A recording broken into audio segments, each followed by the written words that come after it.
Even though Respawn has been buffing the bad legends in this game and been nerfing the really good ones at times, still here in Season 5, I think there are really good choices for legends and some that just don't really match up to the others. So in this video, I'm going to be ranking every single legend in Apex Legends. I'm going to start off from the worst and work all the way up to the best legend right now in Apex Legends. The Season 5 update did bring quite a few different meta changes, and it can be pretty hard to rank every single legend in Apex Legends from worst to best, but I'm pretty sure I got that code cracked for you. After this video, you're going to know where the legends that you play sit, and if you only play one legend, I highly recommend you to try some other legends on this list. I used to be a player who only played one legend, but changing it up a little bit makes Apex Legends so much more fun. I'm also going to be giving a tip here or there that aren't said enough about the legends. Anyways, I am the Alarmix, and let's get into the video. So the worst legend in the meta right now, I don't think there's a really huge question about it right now. This is Octane. Each legend in Apex Legends can be very good in its own user's hands, but I think Octane just brings about some of the worst abilities to the table. Octane's stim, I think this is Octane's really featured ability. When you think about Octane, you think about his stim. You can hit yourself with this stim, you lose health, but you move 30% faster. So this helps with chasing down enemies. But the thing is, when you hit yourself with this stim, you are pretty loud. So to move this 30% faster, you have two pretty big drawbacks. You lose health, and you also get louder. With the way most people use Octane, they will hit a stim before they go into a gunfight. It's not very good that you go into that gunfight with lost health. Bangalore's passive ability, you move 30% faster also, but the thing is with that, you do not gain any noise at all, and you also do not lose health. I think Bangalore's passive just might be better than Octane's tactical ability. I'll throw this clip up for you guys that I got with Octane, assuming it didn't get corrupted or something. That happens to me quite a bit. I hit Octane's stim, I threw the jump pad down, and I jumped onto the roof of the building, and I think almost all the way to the other door on the other side of the building, and then I hit two people, the Mastiff, I believe. So this was a pretty high tier Octane play. I think this is Octane at its best. But the thing is, people, in this clip, if we just look at this here, I could have used Pathfinder's grapple and just grappled once and still had his ultimate and passive left. They did buff Octane just a little bit in Season 5. They took the recharge on his jump pad from 90 seconds to 60 seconds. Octane is a really mobile legend, but even after Pathfinder's grapple hook nerf, I would still rather have Pathfinder on my team. Octane's jump pad does bring just a little bit of team benefit to the table, but if you want to be mobile and if you want to move your team around, it's just so much better to have Pathfinder in my opinion. There's some people out there who main Octane and swear that he is really good. Respawn has addressed in the latest patch notes that they want to buff Octane, but the Octane buff didn't make the cutoff for the Season 5 patch. So if you think Octane is really good, just wait until next patch, because in next patch they will most likely buff Octane, and then you will see what a really good legend looks like. The second worst legend in Apex Legends right now is Revenant. When Revenant was first released in Season 4, he was pretty much obsolete. Respawn released a really bad legend. I mean, he's probably the worst legend when he was released, besides like maybe Octane and Mirage. But now his silence ability has two charges. His death totem actually makes a little bit of sense to use now. I think at times Revenant can be really just misused. I think when you're in the open and you see one or two people that you can shoot, you shouldn't be yeeting around your silence charges and trying to silence people's abilities. I think the best way to use Revenant's silence ability is when you're on the defensive, when you're healing. You can throw a charge at the door, and for people to come into the building and down you, they will have to lose their abilities and take a little bit of damage. I think already now on the list, we're getting to a pretty good legend. I think Octane is really the only legend you shouldn't be using in my opinion. I think the whole thing with Revenant is that the death totem, it's not always super useful, but it is useful though. Just being his ultimate ability, I think that it should really be game changing, and I don't think it's game changing in my opinion. And also when you're in the open fighting people, most of the time it's not going to positively benefit you. If you yeet out his two charges, you're better off just shooting with your gun. Revenant's passive ability, where you can crouch walk faster and climb walls higher. Climbing the walls higher can sometimes be really useful, but it rarely is. But the crouch walking faster, I think that is useful quite a bit, and especially if you learn to use it a lot. But anyways, we're going to move on to the next legend on our list. So quite sadly, here I'm going to have to put Bangalore. I have like 2,500 kills with Bangalore on PC and like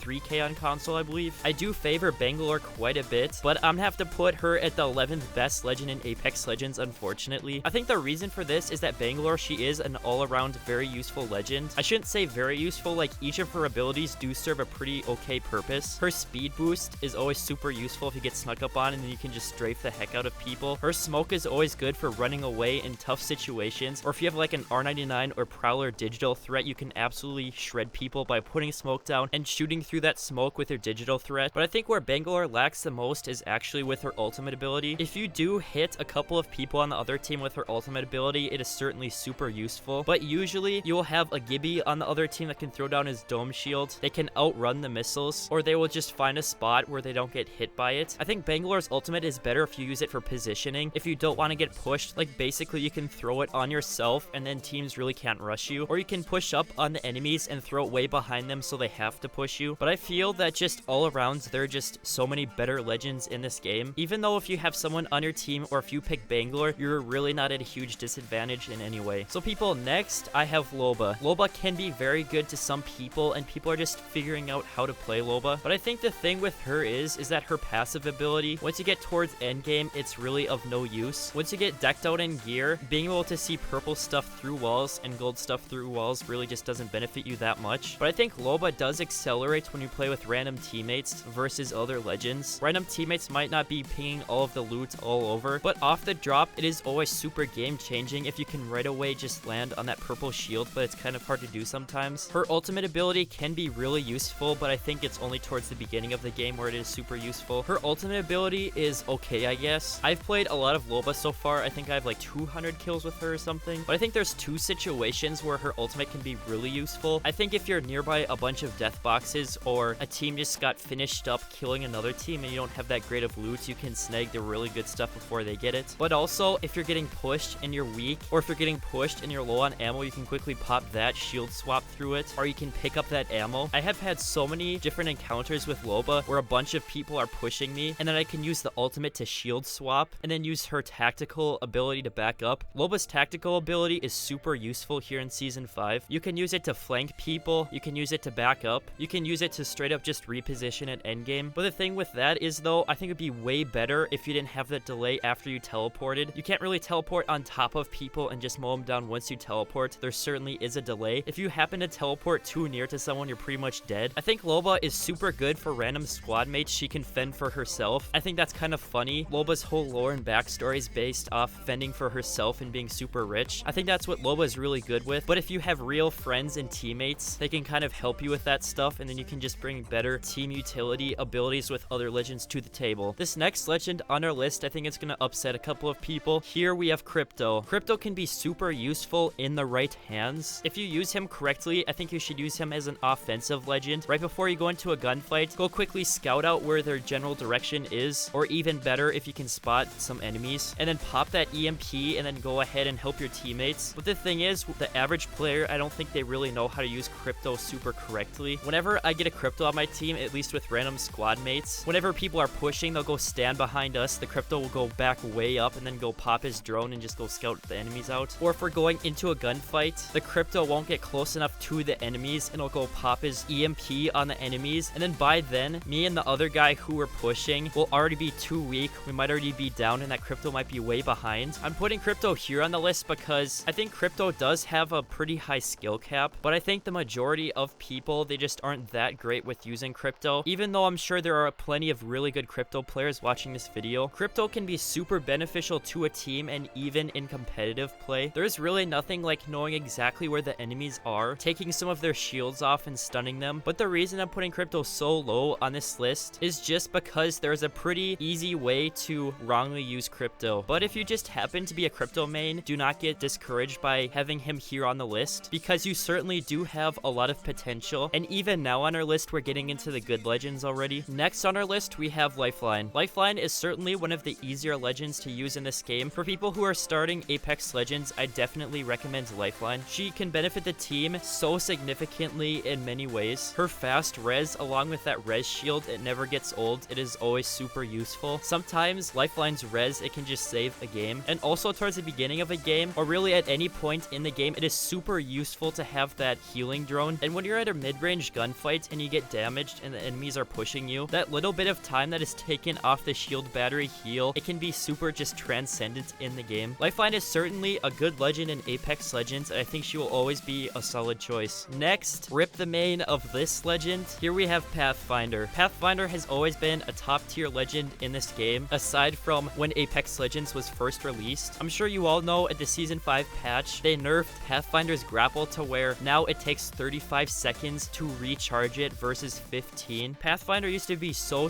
good just for the straight up mobility on the Apex Legends battlefield. You could get to third parties quicker by grappling there. You could rush people who are weak that you've just damaged and finish them off with his grapple. And then if you get pushed by too many enemies at once, you could grapple out of there and be completely gone. But now with that 35-second recharge time, you can't really grapple multiple times in a gunfight. Though your ultimate ability, the zipline, towards the end of the game, if you have a Pathfinder on your team, you'll always be at an advantage. Pathfinder is still pretty mobile, and he is also super good for positioning, and also his passive adds on top of that. But after Pathfinder's grapple nerf, I think it's a little bit of unpopular opinion to put Pathfinder this low. I think people will still have Pathfinder as a top tier legend in this season, but I think Pathfinder, he used to always be just the king of mobility in this game. But after his tactical ability, his grapple, the recharge time on that was over doubled. I think now there are just better legends to use in Apex Legends. Now people, we have the character that was amazingly buffed and the great rework that is Mirage. I think for such a long time, Mirage mains were kind of neglected. During, you know, season 0, 1, and 2, you could still kind of bamboozle people with Mirage's decoys. But I mean, even at that time, Mirage wasn't that great in the meta. But people, now Mirage's decoys, they are real and they can bamboozle you and there's not a whole lot you can do about it. Having decoys that literally mirror what you're doing is just such a great rework, such a great idea to put into Apex Legends. If you're in the open and you're playing a Mirage and he activates his emergency dance party, if you have a gun that is not full auto, such as a Mastiff, you are pretty much dead. There are going to be so many Mirages and it's going to be really tough to guess which one is the real Mirage. If you have a gun like an R99, even a Spitfire, or a gun that's just straight up like not semi and not single fire, it's going to be a little bit easier to deal with his emergency dance party. I think one of the easier ways to straight up deal with it is just to sit around a corner and only expose yourself to one decoy at a time, and then you can just slowly take out each decoy at a time. But now Mirage, he has a pretty decently high skill cap. There are a lot of different things you can do with his decoys, and now he brings a little bit of teamwork to the table. When you're reviving people, he goes invisible, and I think we'll have to sit and wait and see how great Mirage can be in season 5. I think Mirage is just a little bit stupid now. I've went into buildings with a Mirage. He activates his emergency dance party and the guy will go run into the wall and all of the decoys will be running into the wall, and I mean, it's just stupid to deal with. The 5th best legend in Apex Legends right now is Caustic, also known as Caustic. Caustic received a pretty decent buff at the season 5 update. Your gas traps now no longer stun your friendlies, so you and your team can be sitting in a building with traps everywhere. And also, to add on top of that buff, now enemies cannot trigger traps from the other side of a door. So if an enemy is to walk into a building with a bunch of traps, they're not going to get that head warning that there might have been by triggering the trap before you walk into the building from the other side of the door. If an enemy walks in, they're going to be hit by so much gas. Your teammates can freely maneuver around that gas and can mow down the baddies. People, I had a really hard time deciding in this meta which legend is better, Caustic or Wattson. But I think with all of Caustic's abilities being focused around gas and Wattson having her ultimate ability, which is greatly useful to the team, I don't think I could put Caustic any higher on this list. I think Caustic does bring some decent offensive characteristics to the game. When you walk up to a building and a team is camped out in there, you can throw traps through the windows. You can trap them in the buildings. You can stop their exit. You can even use Caustic's gas as a smoke screen. It's pretty great. I think Caustic has huge potential, but as of now, I think Wattson is better. Otherwise, I would have Caustic pretty high on this list, and I think I already do. My friends, if you're enjoying this video and you're new to the channel, hit that subscribe button. I went ahead and got gameplay with every single legend in this game, and that just took forever. I'm not even to the editing stage of this video, and this is already taking way longer than the average video to make. So people, I'm not afraid to make quality content for you guys, so if you're new, hit that subscribe button. The 4th best legend is Bloodhound. Bloodhound is very real here in season 5. Bloodhound received a pretty decent buff at the season 5 update. Now the sonar, it recharges every 25 seconds versus the previous 35 seconds. And now when you scan someone, it will last a full 4 seconds versus the previous 3 seconds. I mean, if we think about it in this way, you can scan people every 25 seconds, and of that every 25 seconds, you will know exactly where the nearby enemies are for 4 full seconds. To me, this means you can figure out where the enemies are before you get into a gunfight. You can pop that and track them through the wall. I mean, you can probably figure out where they are multiple times throughout the full stage of a gunfight, or I should say team fights, as long as it doesn't finish up up too quickly. And to add on top of that, Bloodhound's passive and ultimate ability only significantly supports Bloodhound's tactical ability. Bloodhound is the real hunter in Season 5, and I think Bloodhound mains that stuck with this character through the beginning of Apex Legends are pretty handsomely rewarded right now. The third best legend is Wattson. Wattson still remains to be a premium legend in this game. She is strictly a pretty heavily beneficial defensive legend. If you're getting pushed and your team is weakened, you can instantly close off doorways, and then you can throw down your ultimate ability, charge your team's shield, and prevent grenades from hurting your team. It was a hard decision, like I said before, which legend to put here, Caustic or Wattson. I want you guys to put in the description, Caustic or Wattson, which legend would you rather have on your team, or which legend would you rather play? But I think here in the meta, sometimes you can too easily shoot out Caustic traps, and also when you're camped out in a building with Caustic, people can bombard you with grenades and throwables. Wattson's ultimate ability when sitting in a building is great, and even when you're in the open, it can stop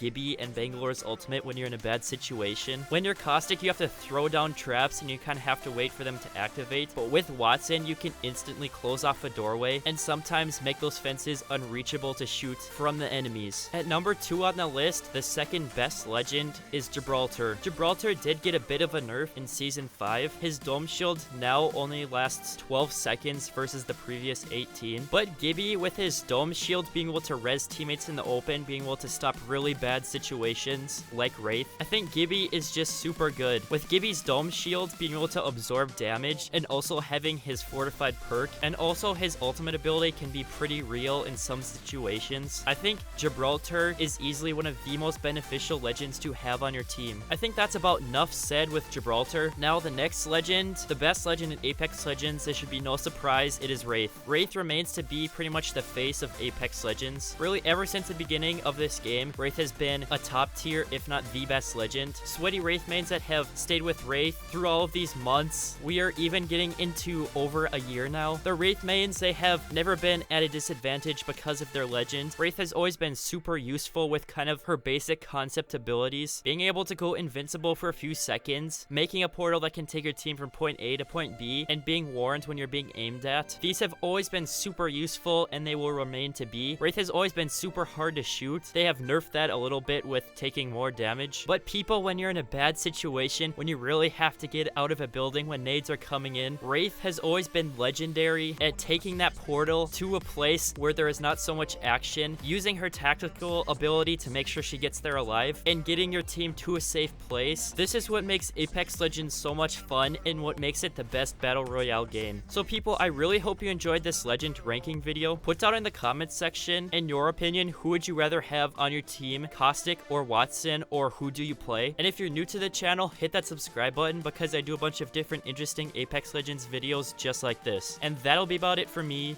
the Alarmix, and I'll see you guys later.